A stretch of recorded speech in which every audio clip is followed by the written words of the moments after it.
E vamos à segunda lição do segundo trimestre de 2023. A lição 2 diz o seguinte: a predileção dos pais por um dos filhos. O textuário diz: e amava Isaque a Esaú, porque a caça era do seu gosto, mas Rebeca amava a Jacó. Gênesis capítulo 25, verso 28. A verdade prática diz: a preferência de filhos dentro do lar gera divisão e promove o egoísmo na formação deles. A leitura em classe está em Gênesis capítulo 25, verso 19 a 28. E estas são as gerações de Isaque, filho de Abraão. Abraão gerou a Isaque. E era Isaque da idade de 40 anos, quando tomou Rebeca, filho de Betuel, arameu, de Padã Arã, filho de Labão, o arameu, por sua mulher. E Isaque orou instantemente ao Senhor por sua mulher, porquanto era estéril. E o Senhor ouviu as suas orações, e Rebeca, sua mulher, concebeu.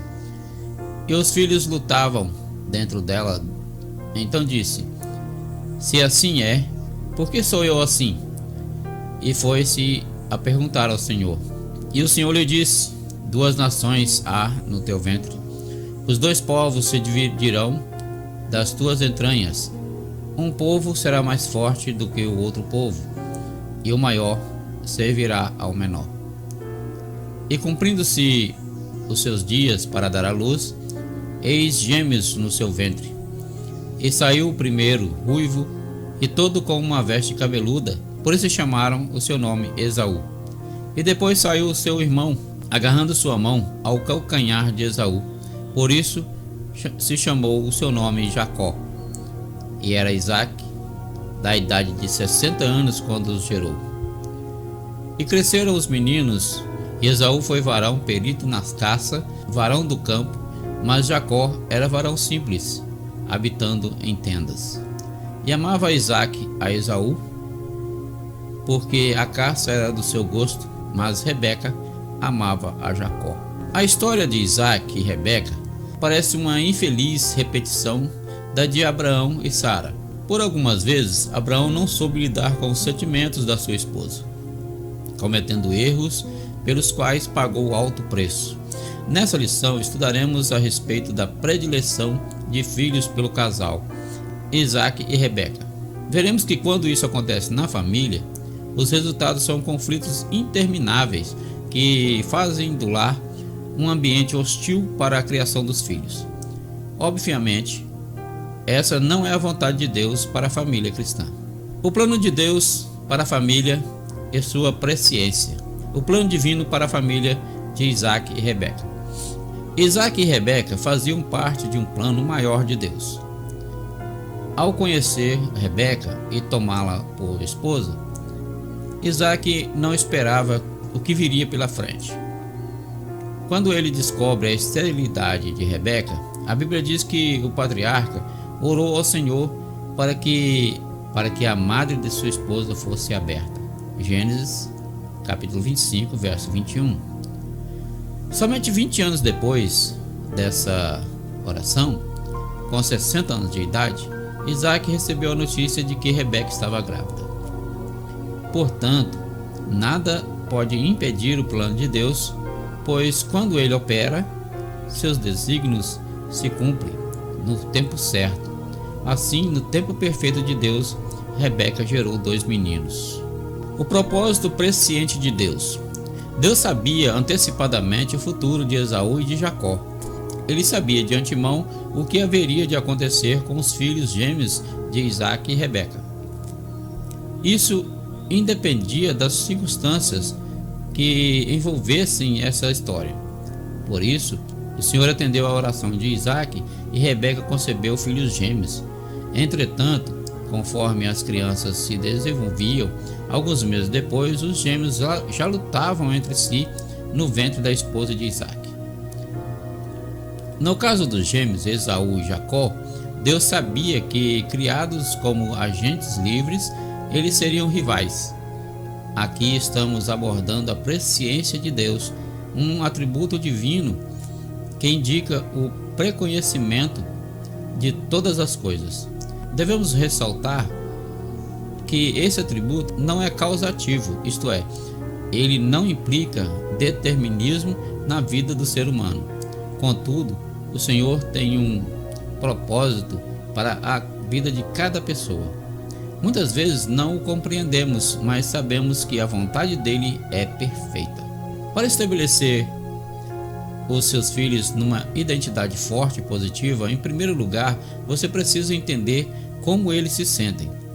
Sempre que um filho diz ao seu pai: "Você não entende", sinais de alarme deveriam disparar na mente desse pai. Isso não quer dizer que seus filhos tenham razão quanto ao que sentem. No entanto, o passo essencial para ajudar uma pessoa a lidar com as suas percepções. A criança que diz que o seu pai não a compreende pode estar desejando que a escutem e ouçam.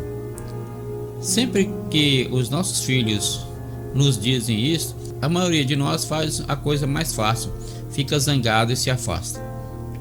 Afinal, sempre é mais fácil reagir do que compreender. Tiago deu o seguinte conselho: todo homem seja pronto para ouvir, tardio para falar, tardio para se irar. Acho que isso é particularmente necessário para os pais. As crianças irão romper as suas regras e o seu coração, mas quando você se comunicar com os sentimentos dela, estabelecerá uma conexão que tornará a cura muito mais fácil. O conflito familiar, a esterilidade de Rebeca. Na antiguidade, uma mulher estéril era vista como a esposa amaldiçoada por serem impedidas de procriar. Mulheres inférteis eram consideradas inferiores a ponto de, num casamento, os maridos terem o direito de repudiá-las. No caso de Isaac, ao perceber que Rebeca não podia dar-lhe filhos, orou ao Senhor para que a esterilidade de Rebeca fosse desfeita e ela pudesse gerar. Como vimos, Deus ouviu o clamor de Isaac. O conflito e os filhos lutavam no ventre dela. Naquele tempo, do ponto de vista social, a geração de filhos herdeiros era importante para as famílias. Por isso, Abraão e Sara precipitaram-se na promessa de Deus com uma substituta, a serva Agar, para gerar o filho desejado e pagar um preço alto. Diferentemente do seu pai, Isaac buscou a ajuda do alto para superar o problema da esterilidade de Rebeca. Entretanto, uma vez grávida, para a felicidade do casal, Rebeca começou a afligir-se por causa de um movimento excessivo dentro do seu ventre.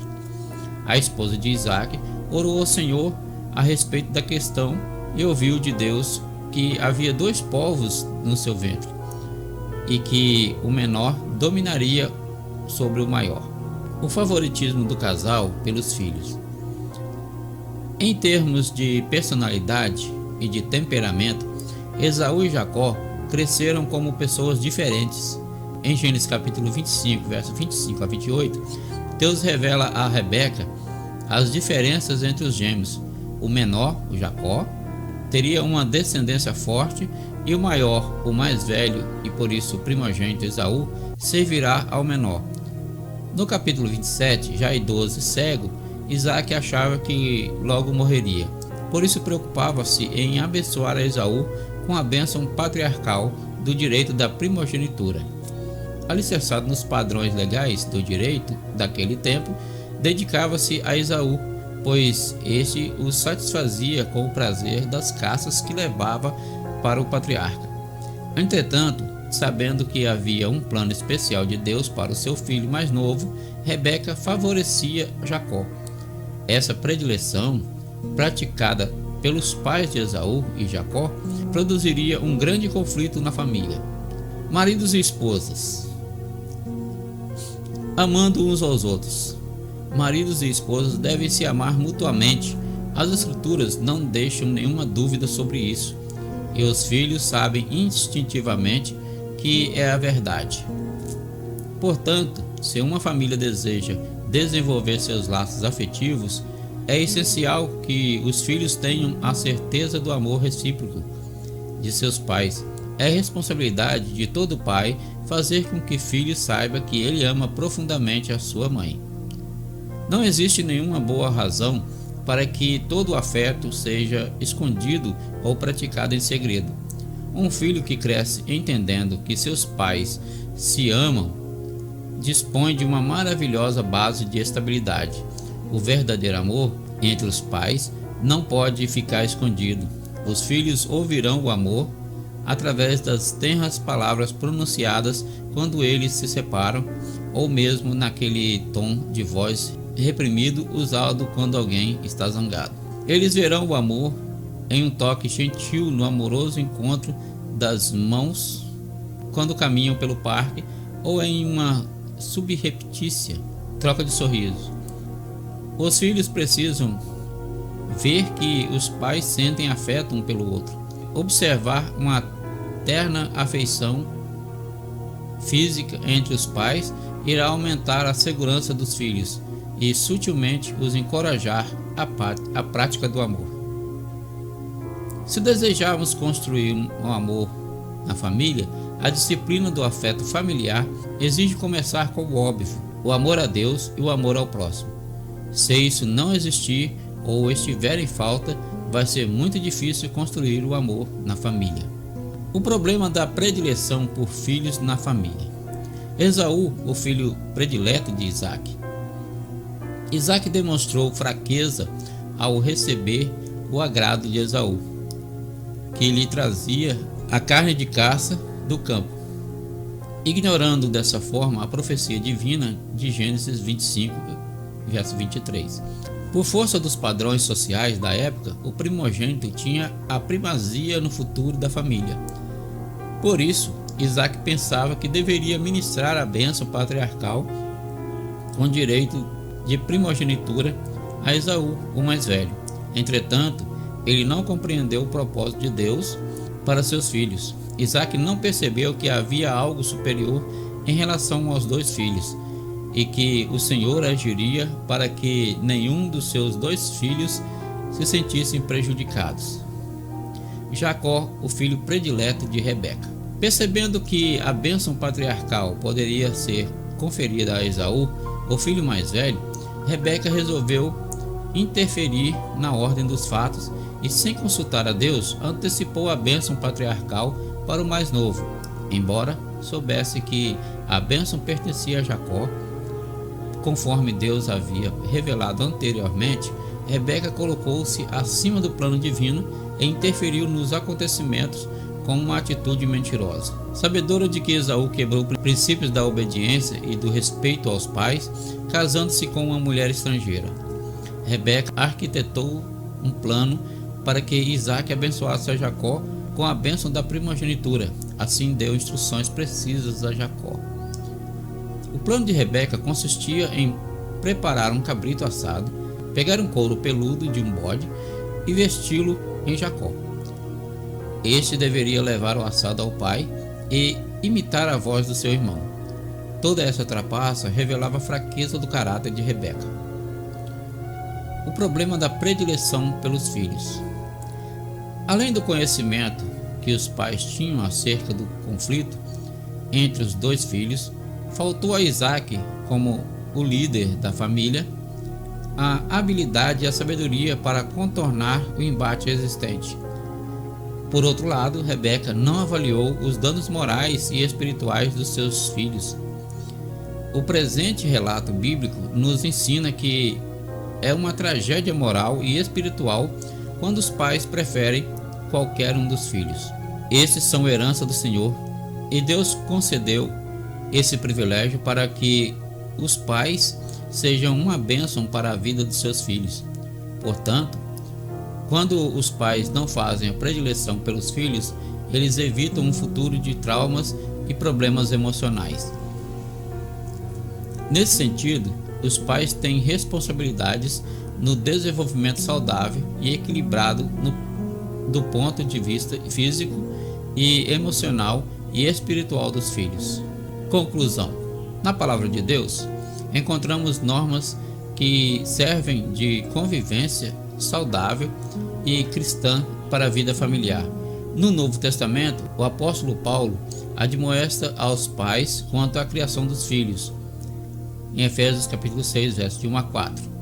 Nessa orientação, os filhos devem ser obedientes a eles e os pais não devem provocar a ira aos filhos. Assim, quando o casal não respeita a personalidade dos filhos, tratando-os com predileção, infelizmente o resultado é o conflito entre os membros da família. Se você gostou desse vídeo, curta, compartilha, comente e se inscreva no canal e ative o sininho para receber as notificações dos próximos vídeos.